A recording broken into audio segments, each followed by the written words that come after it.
Hello बच्चों, good morning. एक बार फिर से आप सभी का मेरे चैनल में स्वागत है। और इस वीडियो को देखने से पहले एक बार अपने जितने भी फ्रेंड्स हैं उनको इस वीडियो को शेयर कीजिए, ठीक है। और पेन और नोट्स कॉपी निकाल लीजिए फटाफट और इसको नोट करना शुरू कीजिएगा। जैसे जैसे मैं बोलता हूँ आप इसको नोट कीजिए।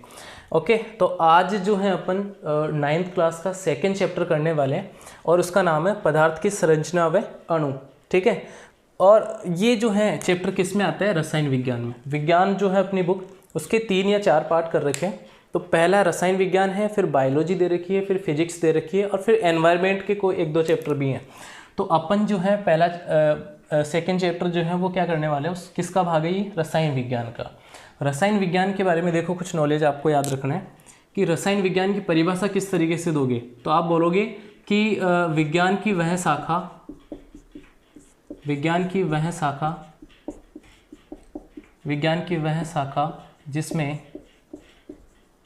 जिसमें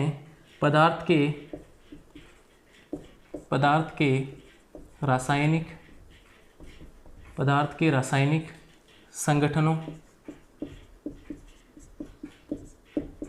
संगठनों का अध्ययन किया जाता है।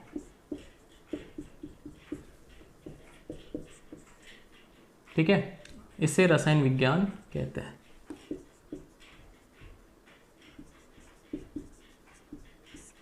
रसायन विज्ञान कहते हैं।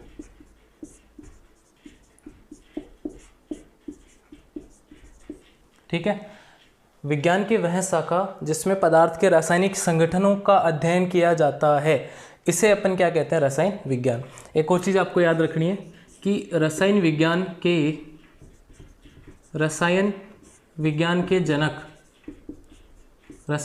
के जनक इनका नाम था लवोसियर।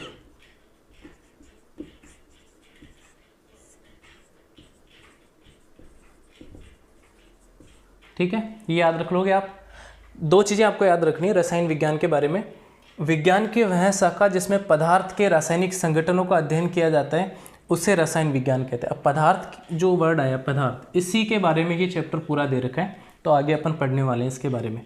ठीक है, अभी इतना याद रखो कि विज्ञान की वह शाखा जिसमें पदार्थ के रासायनिक संगठनों का अध्ययन किया जाता है, इसे रसायन विज्ञान कहते हैं। रसायन विज्ञान के जनक जो है वो क्या है, वो कौन है? लेवोसियर। ठीक है, इतना याद रख लोगे आप। इसको फटाफट से एक स्क्रीनशॉट ले लीजिए इसका। आगे बढ़ते हैं अपन फिर उस पर। ओके, तो इस चैप्टर का पहला टॉपिक जो है वो अपन शुरू करने वाले हैं। एक चीज़ देखिए, जो बच्चे 8th से 9th में आ रहे हैं उनके लिए ये बिल्कुल नई चीज़ है, तो आप टेंशन ना ले, धीरे धीरे आप पढ़ें एक बार, तो आपको जो है चीज़ें क्लियर होंगी ना, तो ये चीज़ें आपको समझ में आने लगेंगी। अगर आपको भी नहीं लग रही है, आप इसको छोड़ के मत जाइए, इससे गिव अप मत कीजिए, आप इसको कंटिन्यू कीजिए, आपको ज़रूर समझ में आएगा। ठीक है, तो आगे बढ़ते हैं अपन। नेक्स्ट अपना टॉपिक जो है, इसका फर्स्ट टॉपिक, इस चैप्टर का फर्स्ट टॉपिक है पदार्थ या द्रव्य भी बोलते हैं इसको, इंग्लिश में बोलते हैं मैटर। ठीक है, तो इसके बारे में अपन पढ़ने वाले हैं। इसकी पहली बात तो आपको परिभाषा याद रखनी है बच्चों। परिभाषा किस तरीके से होगी कि कोई भी वस्तु जिसमें द्रव्यमान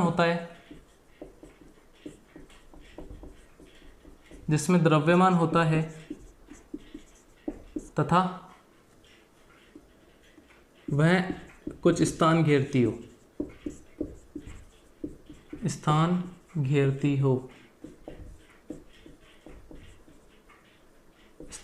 हो एवं उसे 5 ज्ञानेंद्रियों द्वारा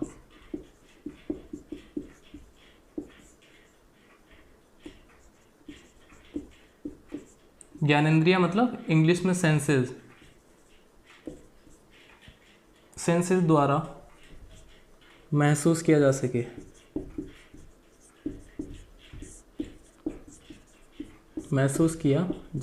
सके पदार्थ कहलाता है।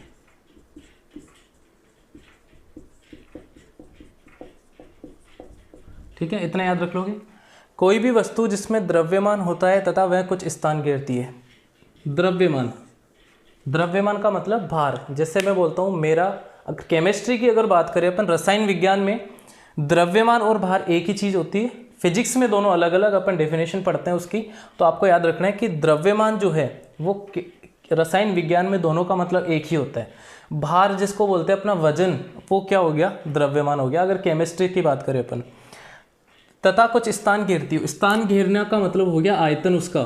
ठीक है, द्रव्यमान और आयतन आपको दोनों समझने, अभी आगे और मैं समझाने वाला हूँ इसके बारे में। अभी केवल इतना समझ लो, द्रव्यमान मतलब भार, उसका वजन। ठीक है, और स्थान घेरना यानी उसका आयतन। जैसे मैं एग्जांपल लेता हूँ एक, कि एक किताब है, उसको आप क्या करो, एक टेबल पे रखते हो। तो टेबल पे रखते हो तो वो जगह कितना कवर कर रही है उसको अपन क्या कहते हैं, आयतन बोलते हैं। बेटा एक और एग्जांपल, एक गिलास है उसमें पानी भरो, तो पानी, उस गिलास में पानी कितना आ सकता है, उस गिलास का क्या होगा, वो आयतन होगा बच्चों। ठीक है, अभी आगे और समझा दूंगा मैं इसको। अभी केवल इतना याद रखो कि पदार्थ क्या होता है। कोई भी वस्तु जिसमें द्रव्यमान होता है तथा वह स्थान घेरती है एवं उसे 5 ज्ञानेंद्रियां, 5 ज्ञानेंद्रियां कौन कौन सी होती है बच्चों, ठीक है, आँख हो गया, नाक, कान, जीभ और त्वचा, ये पांचों अपनी शरीर की क्या होती हैं, ज्ञानेंद्रियां। इसको इंग्लिश में बोलते हैं सेंसेस। इनके द्वारा जो है वो महसूस किया जा सके, उसी को अपन क्या कहते हैं, पदार्थ कहते हैं। तो इसको एक नोट्स कॉपी में नोट करते चलना बच्चों। ठीक है, अपने नोट्स प्रॉपर तरीके से प्रिपेयर करने हैं आपको। तो आगे बढ़ते हैं अपन, इसकी परिभाषा याद रखना है आपको। ठीक है, अब पदार्थ जो होता है, पदार्थ के कुछ गुण हैं, गुण वो अपन पढ़ने वाले हैं। तो पहला आपको याद रखना है कि पदार्थ के जितने भी कण होते हैं, पदार्थ के कणों के मध्य रिक्त स्थान होता है। क्या होता है बच्चों, रिक्त स्थान होता है। पहली चीज़ याद रख लोगे। दूसरा आपको याद रखना है कि पदार्थ के कण निरंतर गतिशील रहते हैं, निरंतर गतिशील रहते हैं। दूसरी चीज़ याद रख लोगे। थर्ड आपको याद रखना है कि पदार्थ के कण एक दूसरे को आकर्षित करते हैं। इतना याद रख लोगे। आपको पदार्थ के गुण जो हैं उसमें 3 पॉइंट याद रखने हैं।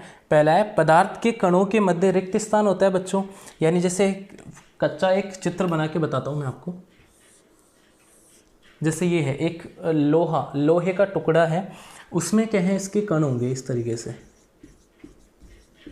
लोहे का जो टुकड़ा है इसमें छोटे छोटे क्या होंगे, इस तरीके से कण होंगे।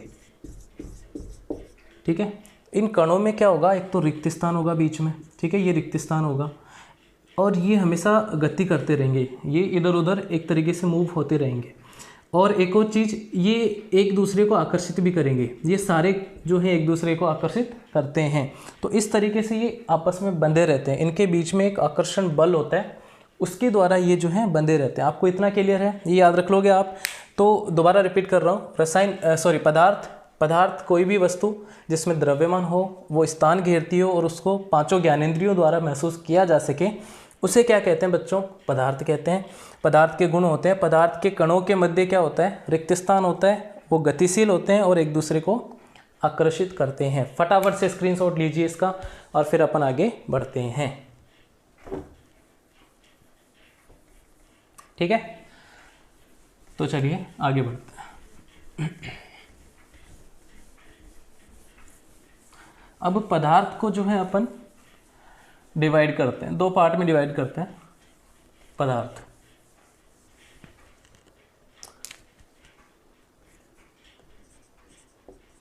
पदार्थ के प्रकार, types of matter.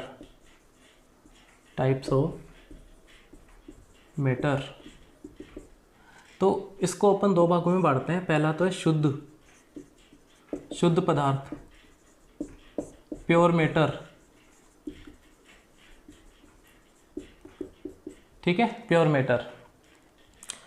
Pure matter यानी शुद्ध पदार्थ जो होगा ना, उसकी परिभाषा किस तरीके से दोगे आप? शुद्ध पदार्थ का मतलब हो गया वह पदार्थ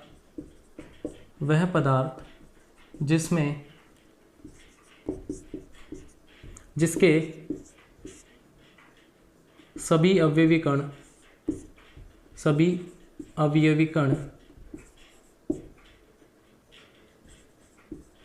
या घटक एक समान हो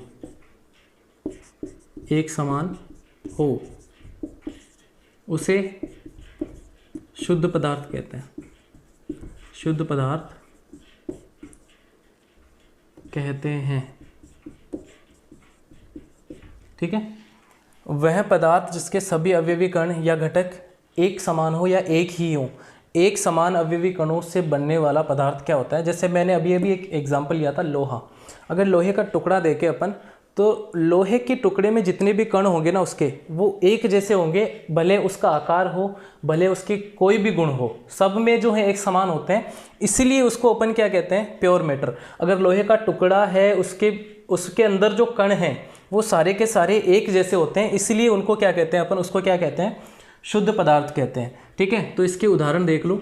इसके उदाहरण हो गया लोहा, ठीक है। उसके बाद में एल्यूमिनियम। तो ये क्या है? इसके शुद्ध पदार्थ के उदाहरण हैं। अब अगर आगे देखें अपन, एक होता है अशुद्ध पदार्थ, इम्प्योर मैटर।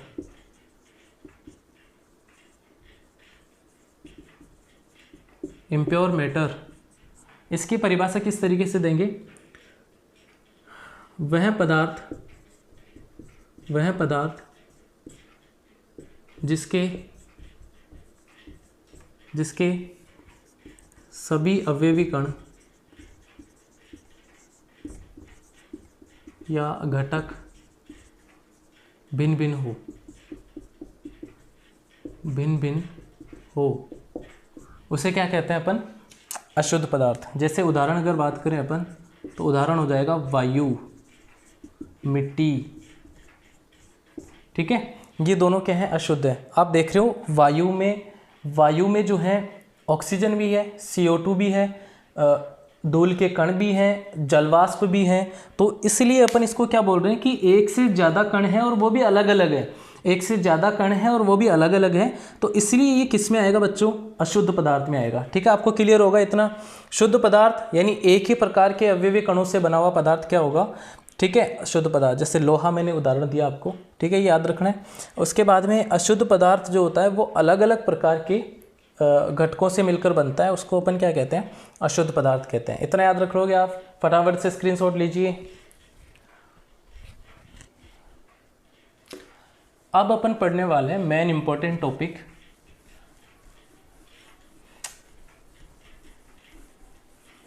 पदार्थ को वर्गीकरण करते हैं, वर्गीकृत करते हैं किस तरीके से? देखो,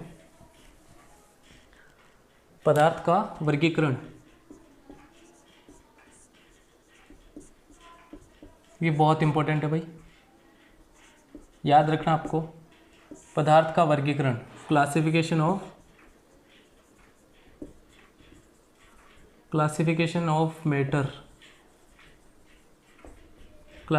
ऑफ मैटर। तो इसको अपन जो है 3 पार्ट्स में डिवाइड करते हैं, 3 भागों में विभाजित करते हैं। तो पहला तो आ जाएगा कि भौतिक अवस्था के आधार पर, पदार्थ को भौतिक अवस्था के आधार पर किस तरीके से विभाजित करते हैं। एक आता है इसमें रासायनिक संगठन के आधार पर,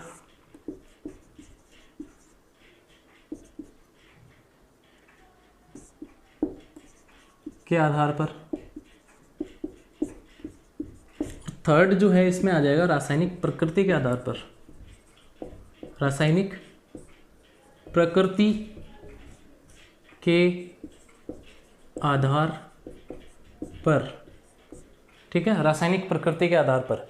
तो इसको अपन बोल देंगे on the basis of, English में on the basis of physical physical state, इसको अपन बोल देंगे इंग्लिश में on the basis of chemical composition.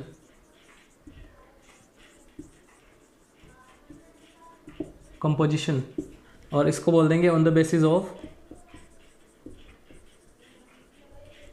Of chemical nature. ठीक है, इतना याद रख लोगे आप।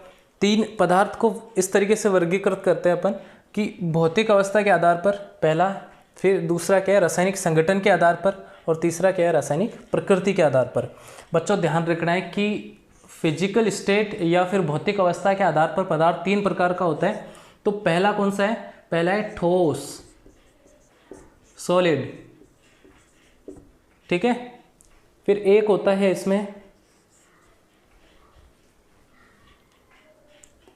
इसमें द्रव, लिक्विड। बच्चों ध्यान रखना, द्रव्य तो पदार्थ को बोलते हैं द्रव्य, और द्रव्य का एक भाग है क्या? द्रव। ठीक है, लिक्विड। और थर्ड इसमें आ जाता है गैस। 3 भागों में बांटा जाता है। भौतिक अवस्था के आधार पर जो है पदार्थ 3 भागों में विभाजित होता है, ठोस, द्रव और गैस। याद रख लोगे इतना। उसके बाद में रासायनिक संगठन के आधार पर भी जो है पदार्थ को 3 भागों में बांटा जाता है। पहला इसमें आ जाएगा तत्व, फिर दूसरा आ जाएगा इसमें यौगिक, और थर्ड इसमें आ जाएगा मिश्रण। ठीक है, याद रख लोगे। एलिमेंट, कंपाउंड और मिक्सचर, इतना याद रख लोगे। रासायनिक संगठन के आधार पर भी पदार्थ 3 भागों में विभाजित होता है, तत्व, यौगिक और मिश्रण। और लास्ट इसको भी अपन 3 भागों में बांटते हैं, अम्ल,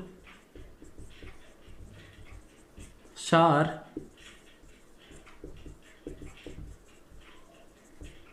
और लवण, सॉल्ट। तो ये पूरा आपको याद रखना है। क्लासिफिकेशन पूरा टोटल इस तरीके से अपन पदार्थ को विभाजित करते हैं। ध्यान रखना, पहला जो है भौतिक अवस्था के आधार पर 3 भागों में बांटा जाता है, ठोस, द्रव और गैस।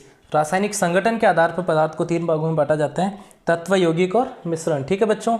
उसके बाद में रासायनिक प्रकृति के आधार पर जो है इसको भी 3 भागों में बांटा जाता है, अम्ल, क्षार और लवण। ये वाला जो है ये 10th क्लास में आएगा आपका, अभी नहीं आएगा, इसको नहीं पढ़ेंगे अपन।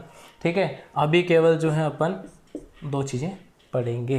तो चलिए इसका स्क्रीनशॉट लीजिए फटाफट, और फिर अपन आगे बढ़ते हैं। ओके,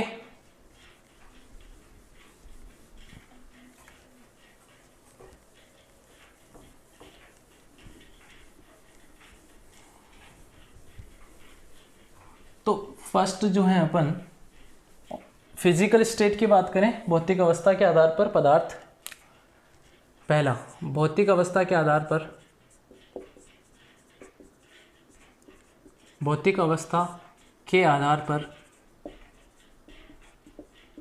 पदार्थ, या इसको आप बोल सकते हो पदार्थ की भौतिक अवस्थाएं।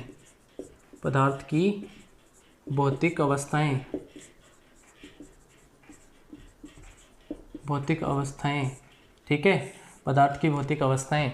तो देखो बुक में तो क्या दे रखा है कि एक एक को अलग अलग जो है इनकी गुण या अभिलक्षण दे रखे हैं। अपन क्या करेंगे, एक शॉर्ट टेबल में मैं बता देता हूँ आपको इसको, ताकि वो इजी रहेगा आपका पढ़ना उसको। ठीक है, तो मैं एक टेबल बना रहा हूँ, आपको याद रखना है।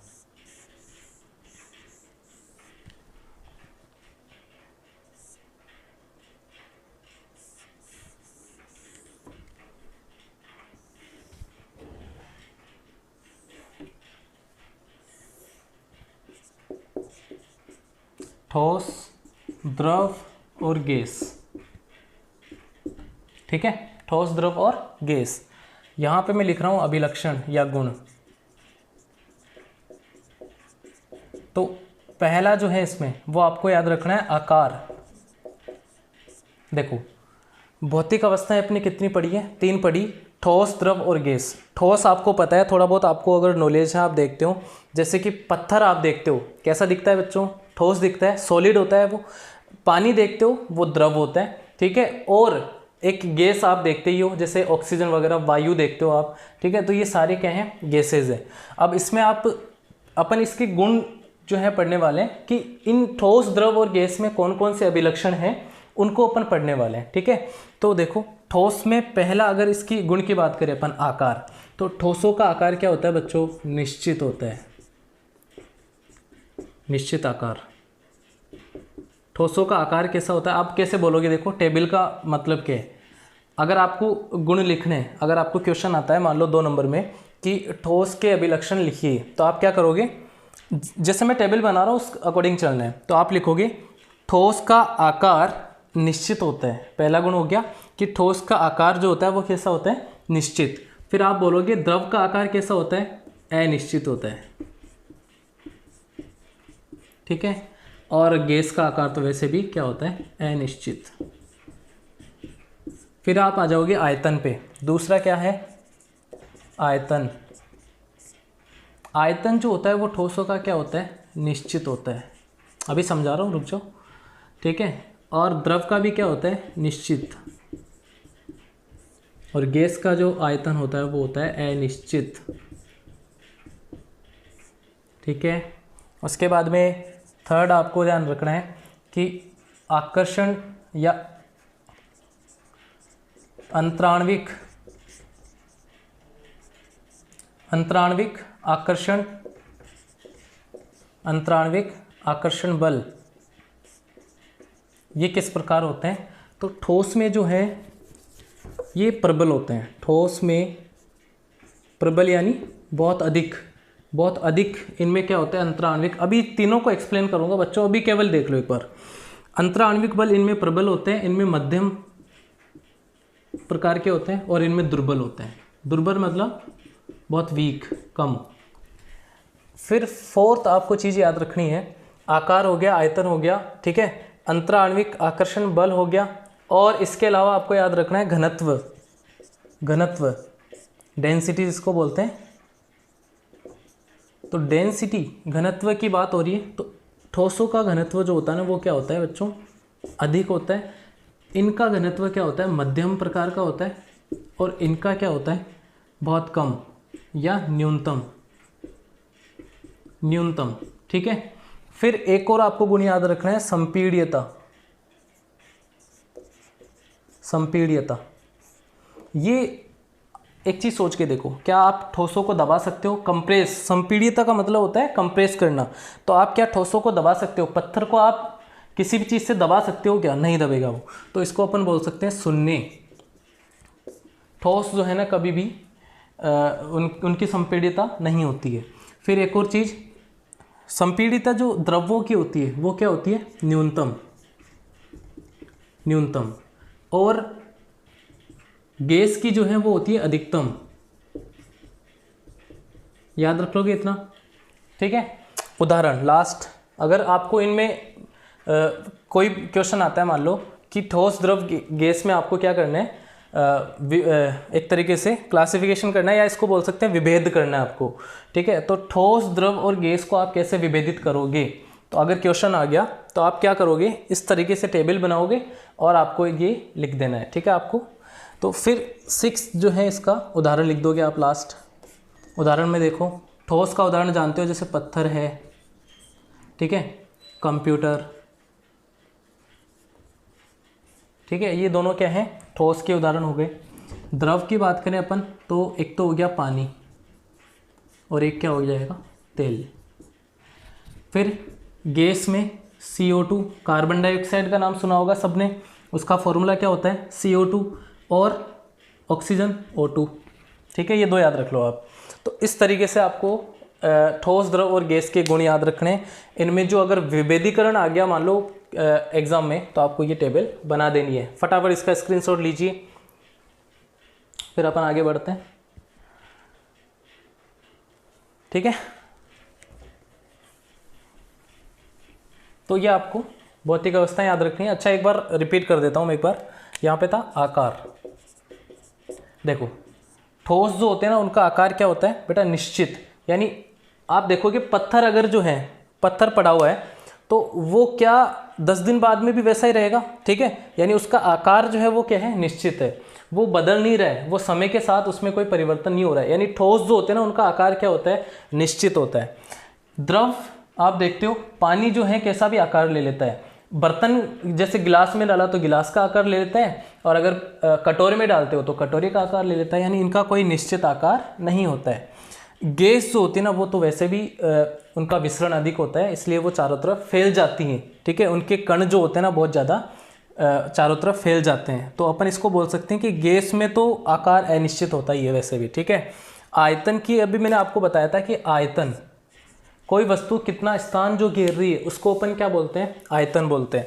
तो आयतन ठोसों का क्या होता है, निश्चित आयतन होता है, फिक्स आयतन या आयतन बोलते हैं अपन, निश्चित होता है।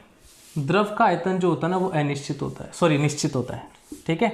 द्रव का भी क्या होता है, निश्चित आयतन होता है, ठीक है। यानी आप बात करोगे कि अगर एक गिलास की बात करें तो गिलास में पानी जो है वो फिक्स आएगा, निश्चित उसका आयतन होगा एक तरीके से, ठीक है। और गैस जो होती है ना वो उनके कण क्या होते हैं, दूर दूर फैल जाते हैं फटाफट। तो इसको अपन बोल सकते हैं कि ये इनका आयतन भी क्या होता है, अनिश्चित होता है। अंतराण्विक आकर्षण बल का मतलब हो गया कि पदार्थ जो होते हैं उसके कण जिस बल द्वारा एक दूसरे को आकर्षित कर रहे हैं, जिस बल द्वारा एक दूसरे को आकर्षित करते हैं वो कौन सा होगा, अंतराण्विक आकर्षण बल, ठीक है बच्चों। तो अंतराण्विक आकर्षण बल जिस बल द्वारा पदार्थ के कण एक दूसरे को आकर्षित करते हैं उसको अपन क्या बोलते हैं, अंतराण्विक आकर्षण बल। तो ये ठोस जो होते हैं, अब आपको पता है कि ठोस इसीलिए इनका आकार निश्चित होता है, इसलिए ठोस होते हैं क्योंकि इनके अंतराण्विक आकर्षण बहुत बल जो होते हैं ना बहुत प्रबल होते हैं। इनके कण बहुत समीप होते हैं, बहुत स्ट्रॉन्ग जो बल होता है उसके द्वारा बंधे रहते हैं, प्रबल अंतराण्विक आकर्षण बल द्वारा ये क्या होते हैं, बंधे हुए रहते हैं। इतना याद रख लोगे आप। फिर आप याद रखना है आपको कि द्रव में क्या होता है, मध्यम। द्रव में जो अंतराण्विक बल होता है वो मध्यम होता है, इसलिए बह सकते हैं, ठीक है। द्रव क्या हो सकते हैं, बह सकते हैं। फिर है न्यूनतम, यानी गैसों का क्या होता है, न्यूनतम अंतराण्विक आकर्षण बल होता है। फिर सॉरी इनका मध्यम होता है, इनका दुर्बल अंतराण्विक आकर्षण बल होता है। घनत्व की बात करें अपन तो घनत्व ठोसों का अधिक होता है और द्रव का क्या होता है, मध्यम होता है। उसके अलावा गैसों का क्या होता है बेटा, न्यूनतम। ये याद रखना है आपको। घनत्व अभी मैं आपको परिभाषा बता रहा हूँ आगे, इसका याद रखना आप, ठीक है। संपीड्यता, संपीड्यता मतलब ठोसों को अपन दाब लगा के उसको कंप्रेस नहीं कर सकते, दबा नहीं सकते, इसलिए इनकी संपीड्यता क्या हो जाएगी, 0 हो जाएगी। द्रव में क्या हो जाएगी, न्यूनतम, और इनको बहुत अधिक अपन दाब डाल के बहुत अधिक कंप्रेस कर सकते हैं, संपीड़ित कर सकते हैं। तो ये ध्यान रखना कि गैसों की संपीड्यता क्या होती है, अधिक होती है। फिर है इसके उदाहरण याद रखो, पत्थर और कंप्यूटर या फिर जो भी है लकड़ी हो गई, ये सब क्या होते हैं, ठोस होते हैं। पानी, तेल द्रव के उदाहरण हैं। CO2, O2 किसके उदाहरण है, गैस के उदाहरण है। इतना क्लियर है बच्चों, ठीक है। इसका स्क्रीनशॉट ले लिया होगा आपने। चलिए आगे बढ़ते हैं अपन।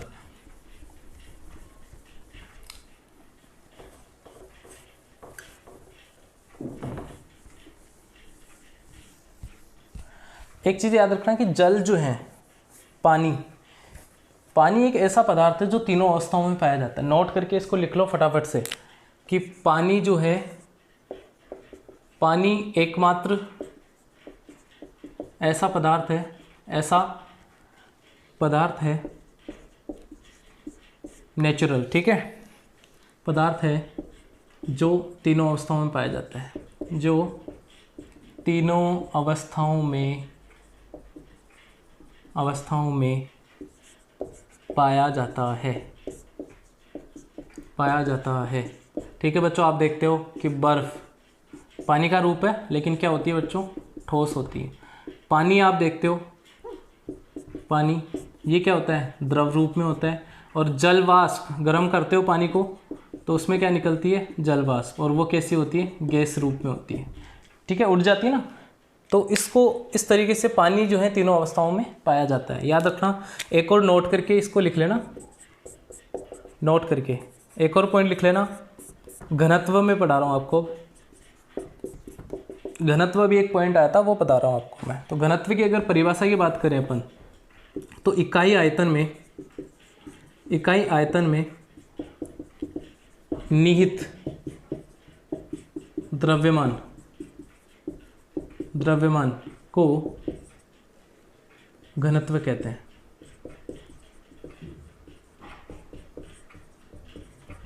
ठीक है, इसका अगर फॉर्मूले की बात करें अपन तो घनत्व जो है वो बराबर हो जाएगा द्रव्यमान बटे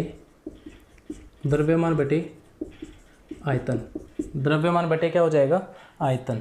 ठीक है, डेंसिटी इक्वल्स टू, द्रव्यमान को जो है m से निरूपित करते हैं, मास, m बटे आयतन जो है उसको वॉल्यूम v से।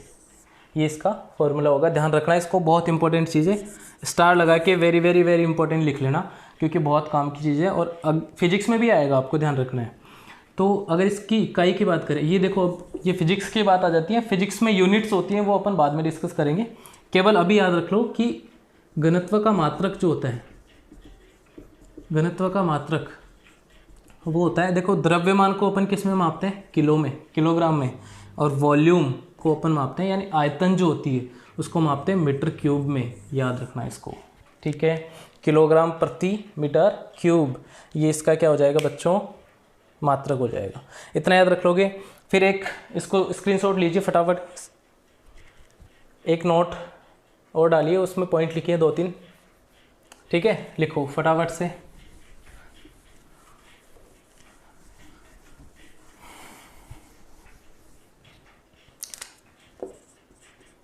नोट करके फर्स्ट पॉइंट लिखना है कि यदि किसी वस्तु का घनत्व पानी से कम है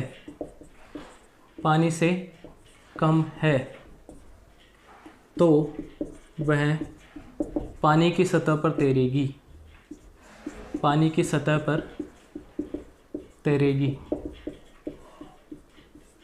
इतना याद रखना आपको कि अगर किसी वस्तु का घनत्व पानी से कम है तो वो किस पे तैरेगी? पानी की सतह पर तैरने लग जाती है। जैसे कि उदाहरण अगर बात करें अपन तो जैसे कि लकड़ी का पानी पर तैरना, और लोहे की कील पानी में डूबना, लोहे की कील का पानी में डूबना। ये 2 उदाहरण याद रखने हैं। लकड़ी का घनत्व कम होता है इसलिए वो पानी पे तैरने लगती है, और लोहे की कील जो है वो पानी में डूब जाती है। इसका मतलब क्या है? लोहे का घनत्व ज़्यादा है। अगर इतना आपको समझ में नहीं आ रहा है घनत्व, तो मैं आपको सीधी सी एक सिंपल सी परिभाषा बोल देता हूँ कि किसी भी वस्तु का घनापन जो होता है ना, उसको अपन क्या बोलते हैं? घनत्व बोलते हैं। यानी जैसे मान लो कि लोहे का टुकड़ा ले रहे हैं अपन, उसके कण बहुत पास होते हैं इसलिए उसका घनत्व ज़्यादा होता है। ठीक है, और पानी के कण, पानी बहता क्यों है? क्योंकि उसके कण थोड़े दूर होते हैं, इसलिए वो उसका घनत्व यानी घनत्व कम होता है। लोहे के बजाय पानी का घनत्व कम होगा। ठीक है, तो ये आपको याद रखना है। ठीक है, इतना क्लियर होगा। तो अभी इस सेशन को इतना एंड करते हैं। ठीक है, और कल फिर से अपनी मुलाकात होगी। तो तब तक घर पे रहिए, सेफ रहिए, और अपना ध्यान रखिए, परिवार वालों का ध्यान रखिए। ठीक है, और इस वीडियो को जितना हो सके उतना शेयर कीजिए, और लाइक और सब्सक्राइब कीजिए मेरे चैनल को। ठीक है, थैंक यू।